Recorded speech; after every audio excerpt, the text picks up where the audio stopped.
Bem, pessoal, na aula de hoje eu vou falar de algo muito legal que poucas pessoas contam com isso, poucas pessoas consideram isso na hora de vender para o governo, mas que com certeza vai te ajudar a você ganhar uma grana aí, você aumentar o faturamento da sua empresa. Como você triplicar, pode até triplicar, né? Não vai nem triplicar, você pode até dobrar, né? Mas triplicar o valor total vendendo para o governo. Tem como você fazer isso?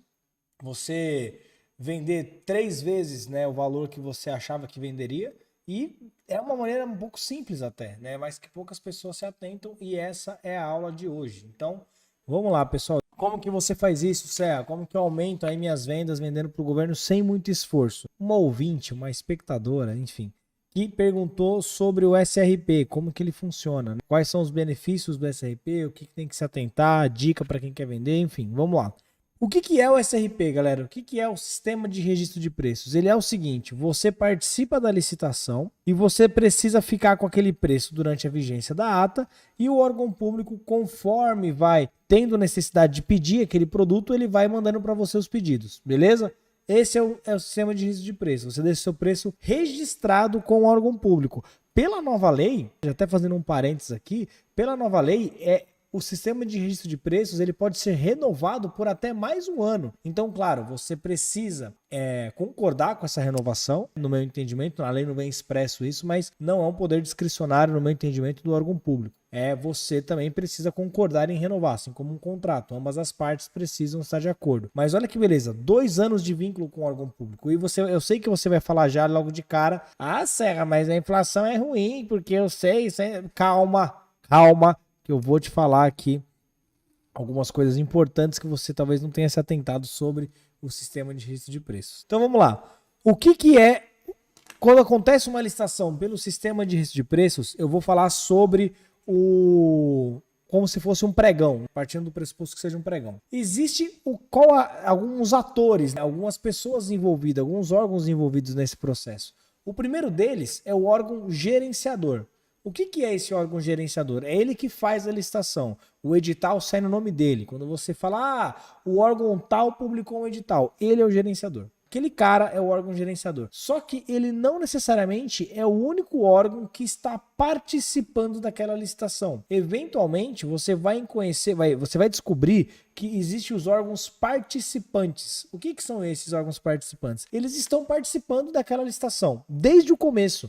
Então, imagina que eu, Serra, sou um órgão público. Eu, Serra, sou um órgão público e vou pegar aqui o Gemerson como um órgão público também. Então, eu tô querendo fazer a minha licitaçãozinha aqui, né, para material de expediente, folha sulfite. E o Gemerson também precisa de folha sulfite. E aí, além da folha sulfite, eu preciso fazer para produtos de limpeza, por exemplo.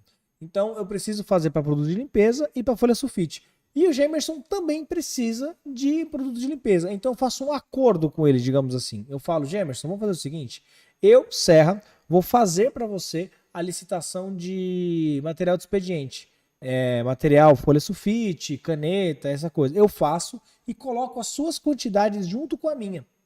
Aí, beleza. Em contrapartida, você faz aí a sua de material de limpeza e me coloca como participante da sua licitação. Então eu mando as minhas quantidades e você licita. Ou seja, ao invés de eu fazer 2 licitações, uma para material de expediente, uma para material de limpeza, eu faço só de expediente, e você, ao invés de fazer 2 também, você faz só de limpeza. É bom para todo mundo, beleza? Beleza, então tranquilo, vamos fazer. E aí, logo no edital vai estar escrito lá, do órgão gerenciador. O Serra, situado aqui em Hortolândia, é um órgão gerenciador. E logo depois vai estar dos órgãos participantes. É participante dessa licitação o Gemerson. E aí o Gemerson também vai ser um órgão que participa, que está dentro daquela licitação. Quem ganhar a licitação vai ter que entregar tanto para mim quanto para o Gemerson. E aí cabe vocês entenderem o seguinte. Tem órgão público que ele vai colocar no mesmo item. O item 1, 100 canetas, sendo 50 para entregar para o Serra, 50 para entregar para o Gemerson. Tem órgão público que faz diferente. Ele coloca item 1, caneta, mas para entregar para o Serra, quantidade de 50. Item 2, caneta também, a mesma caneta, só que para entregar para o Gemerson. Por quê? Às vezes a distância entre a gente não é tão perto, às vezes é outro estado, é diferente. Então o órgão público entende que é mais vantajoso para ele dividir em 2 itens, justamente porque ele consegue atrair um preço melhor para a região dele e um preço melhor para o Gemerson. Imagina que o Gemerson está falando, sei lá, do norte do país e eu estou aqui do sudeste. Não tem condições de ser o mesmo item. Quem ganhar aqui tem que entregar aqui lá. O preço vai ficar mais caro, porque o frete é mais caro. A empresa que está participando, ela tem que levar em consideração que ela tem que fazer entrega em 2 estados diferentes. Então, tem órgão público que separa. Este é o órgão participante. É tranquilo de você entender. E ele está escrito no edital. Está previsto lá no edital. Então, quando você for participar da licitação, veja quem é o órgão gerenciador e quem é o órgão participante. Ah, Serra, e é assim que se triplica as suas vendas? Não, calma, gafanhoto. Eu estou apenas começando a minha explicação. Você precisa saber quem é esse órgão participante, quem é o órgão gerenciador, para saber também quem é o órgão não participante. O órgão não participante, também conhecido como carona. O que é o carona? Eu vou falar de uma maneira brincalhona aqui, galera, mas só para vocês entenderem. O carona é aquele cara que estava tranquilinho, não fez a licitação dele, brincadeira, tá, galera? Mas ele não estava no processo da licitação no começo, só que ele fala, olha, eu preciso fazer a minha licitação para material de expediente. Na verdade, eu preciso comprar já o meu material de expediente. E aí, o Serra, ele já fez a licitação dele.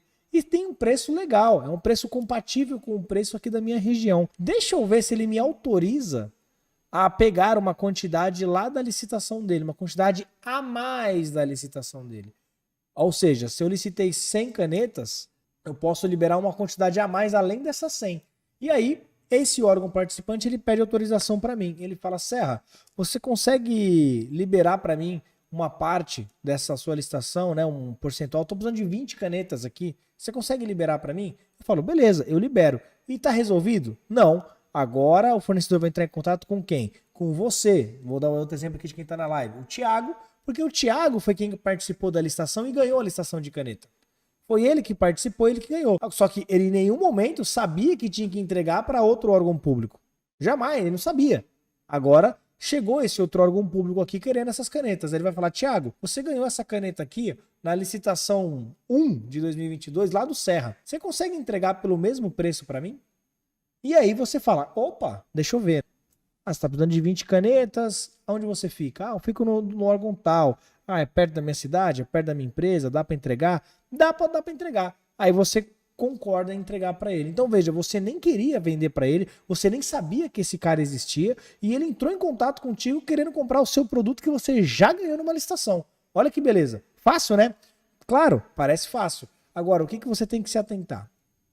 Que existem algumas regras e alguns quantitativos que limitam isso. Não é a festa do boi, a farra do boi, onde você ganha 100 canetas e entrega 5.000 só nessa carona. Não é assim. Existem algumas limitações, existem algumas regras para isso e é isso que eu vou tentar explicar para vocês aqui. Com uma ilustração seria um pouco mais fácil. Seria um pouquinho mais fácil. Mas eu vou me esforçar aqui, peço para que vocês se esforcem também para tentar entender sem a ilustração, porque aqui, como eu falei, eu não consigo fazer a ilustração porque eu não consigo compartilhar a tela, principalmente com você aqui que está no Instagram. Para quem está no YouTube, eu até consigo, mas por uma questão de justiça, vamos tentar fazer a mesma aula para todo mundo, ou eu vou tentar explicar sem a ilustração, tá? Órgão gerenciador, até agora tranquilo, é o que faz a licitação. Órgão participante é aquele que está dentro do edital desde o começo, você vai lá e vê quem que é, qual que é o órgão, aonde que é para entregar, qual que é o quantitativo dele. Órgão não participante, famoso carona, vulgo carona, é aquele que depois que a licitação acaba, ele quer comprar de você, beleza? Qual que é a regra para esse carona? Existe uma regra em totais de carona, quanto de carona se pode pegar por item, e existe um quantitativo máximo por órgão público. Cada órgão público tem o seu limite de carona e o total de caronas não pode superar um valor. Vamos aos exemplos para ficar um pouco mais fácil. Supondo que eu esteja licitando aqui, órgão público, né? Eu licitei 100 canetas dessas aqui, 100. O que eu, somados a minha quantidade mais o do participante, faz de conta que é do mesmo item, naquele item que a quantidade é 100, naquele item onde a quantidade é 100, o limite para o carona é o quê? 50%. Metade. Metade desse valor. Aí você vai falar assim, metade? É, exatamente, 50%. Se tem 100 unidades, o carona pode comprar até 50. cada órgão público pode aderir a um total de 50. Ele pode pedir menos? Claro, ele pode pedir 2, 10, 20. Lembrando que cabe a você, fornecedor, aceitar ou não. Você pode falar, não dá para fornecer. Esses dias, essa semana que passou, semana passada, nós aqui recusamos uma carona pela Império porque não dava para fornecer. Era um órgão público do Rio de Janeiro, ficava longe demais pra gente pelo preço que a gente tinha feito na licitação. Então falou, não dá, infelizmente, beleza? Então, cabe a você aceitar ou não, é critério, não dá para garantir que vai vir, mas se vier, ou você tem lucro ou você recusa, você nunca tem prejuízo com carona, tá? Então, vamos lá, voltando à explicação, 50 unidades, até 50%, metade dessa quantidade é o limite por órgão público. E o somatório de órgãos públicos ou o somatório de caronas que pode acontecer, dessas 100 unidades, o órgão público ele pode autorizar e você pode fornecer até o dobro dessa quantidade. Então veja, se você ganhou uma licitação para entregar 100, você pode entregar 100 unidades para aquele órgão público que fez a licitação e mais 200 unidades ao total de caronas, limitado a 50% por órgão. Então, se cada órgão pedir a quantidade máxima, né, exemplo de 50%, 50 unidades, você pode fornecer mais 4 caronas de 50. Então, você pode fornecer 100 para quem fez a licitação e mais 4 caronas de até 50 para os caronas, né, para os órgãos que não participaram. Isso faz com que você aumente o faturamento da sua empresa sem nem ter ganho uma licitação para tudo aquilo. Às vezes você fatura 1 milhão no ano e você não ganhou 1 milhão em licitações, você ganhou 700 mil, você ganhou 500 mil. Mas em caronas você conseguiu aumentar o seu faturamento. Então, eu não vou falar para você contar com isso, mas tenha em mente que isso é um plus, é um bônus que o governo te dá, ou que ele criou, né, para facilitar a sua vida, ou para você fazer com que você ganhe um pouco mais, para compensar talvez os ônus do SRP, enfim, tem ali várias coisas, cada um usa um argumento, mas o fato é que se você ganhar uma licitação para entregar uma quantidade X, você pode vender em caronas X vezes 2. Mais o X que você já vendeu. Então, se você ganhou 100, você pode vender até 300 no final das contas. E isso ajuda demais, demais, demais, demais. Tem empresas que eu conheço que participam de poucas licitações no ano e durante o período, durante todo o ano, ela fatura tanto quanto nas caronas. Órgão público entra em contato, pede, e essa carona é uma coisa legal, não é nada de errado. O que você tem que ter em mente? Que é o seguinte: você não é obrigado a aceitar essa carona. Mas a partir do momento que você aceita, você tem que fazer nas mesmas condições de que quando você estava participando da licitação. O produto, sei lá, essa caneta minha aqui por acaso é da Bic, né? Então, é a caneta Bic? É a Bic. O prazo de entrega são 10 dias? São 10 dias. Tudo tem que ser igual. Você não pode mudar o preço, você não pode mudar o produto, você não pode. São as mesmas regras. Você não é obrigado a aceitar, veja. Mas, se aceitar, é igual como se estivesse participando da licitação. E se caso ocorra reajuste por conta da inflação, como fica? Vamos lá, Thiago. Depende de quanto que foi essa inflação. Se você está participando de uma licitação e você ganhou hoje algum produto, vou dar um exemplo. Você ganhou hoje a própria... Não, caneta não, que caneta é difícil ter uma inflação tão grande, né? Vamos pensar aqui em outra coisa, peraí. Fio. Você ganhou fio, porque fio é de cobre. Você ganhou fio porque o fio é de cobre. E aí, do nada, ou aconteceu algo extraordinário aí que o valor, o preço do cobre subiu 300%, 200%. Você pode pedir algo que não chama reajuste. O reajuste para a ata de registro de preços, ele não é possível. Tá? Só que existe uma diferença entre o reajuste e o reequilíbrio. Eu acho que eu já expliquei isso aqui em alguma dessas aulas. Então, existe uma diferença entre o reajuste e o reequilíbrio. O reajuste é um índice. IPCA, IGPM, INPC, enfim, qualquer índice vai estar previsto em contrato. Agora, reequilíbrio é algo que é atemporal. Você não tem prazo para você pedir, porque o que caracteriza um reequilíbrio ou uma revisão de preços? Cada um dá um nome, mas quando você escutar esses termos, reequilíbrio, revisão de preços, entenda que é a mesma coisa. São fatos imprevisíveis ou previsíveis, mas de dimensões incalculáveis. E já vai ter acórdão do TCU falando de inflação ou variação cambial. Variação cambial, galera, para você fazer valer um reequilíbrio, tem que ser algo assim nunca visto, algo que chama muito atenção, uma variação cambial fora da normalidade. Uma variação normal não é passível de reequilíbrio. Então, cuidado quando você for participar do sistema de risco de preços, né?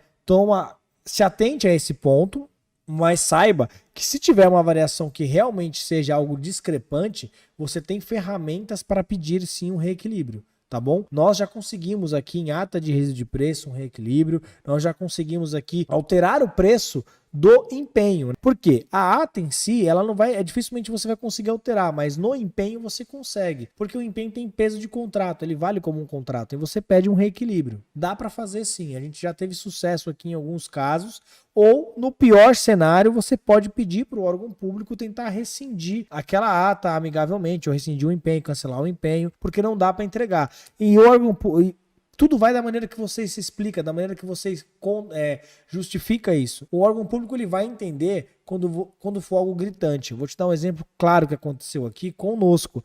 Tem órgão público que ele entende o lado da empresa. E tem muitos, porque são servidores, pessoas que também são de bem. Ninguém está lá para aproveitar de ninguém. A gente tinha uma licitação que a gente ganhou que vencia agora em julho. Vencia em julho. E o que acontece? O preço estava muito defasado, já estava fazendo 12 meses da ata. E tinha um resquício de item ainda que não foi empenhado. E eu estava pedindo, pelo amor de Deus, para que não fosse mesmo. Já estava um preço que eu não conseguia fazer. Na época daria, estava até com lucro legal, mas conforme foi aumentando o preço das coisas, eu fiquei defasado. O órgão público, antes de fazer o empenho, ele me ligou. E ele falou assim, olha, a gente tá querendo fazer um empenho nessa ata, o item tal e tal e tal, só que eu sei que a ata vai vencer daqui 20 dias e que já se passaram um ano, então eu queria ver contigo como que tá a situação desse item para você. Eu falei, pelo amor de Deus, não empenha. Não empenha porque eu não consigo entregar. Eu gostaria que você, se pudesse, não empenhasse. Ele falou, não, tudo bem, a gente entende, a ata já está vencendo, então a gente vai fazer uma nova licitação, porque a gente sabe que o preço realmente está defasado. E estava, galera. Eu viso o lucro, eu quero vender, só que eu quero vender com lucro. E o cara foi super gente boa, o órgão público super gente boa. Entendeu, não fez um empenho, fez uma nova licitação. Eu não sei nem se eu vou conseguir participar por causa da correria aqui. Mas a gente está querendo participar de novo, porque é um órgão público que pagou direitinho, fez os empenhos, foi maleável, foi compreensível nessa situação. Então, assim, dá para você encontrar bastante órgão público que tem esse bom senso. E, em último caso, você consegue pedir um reequilíbrio, como eu falei. Claro, o ônus da prova do reequilíbrio é sua responsabilidade. Você tem que provar isso. Se você tem nota fiscal da época, se você tem uma reportagem, como que você vai comprovar isso? Não existe uma receita de bolo, mas dá para pedir.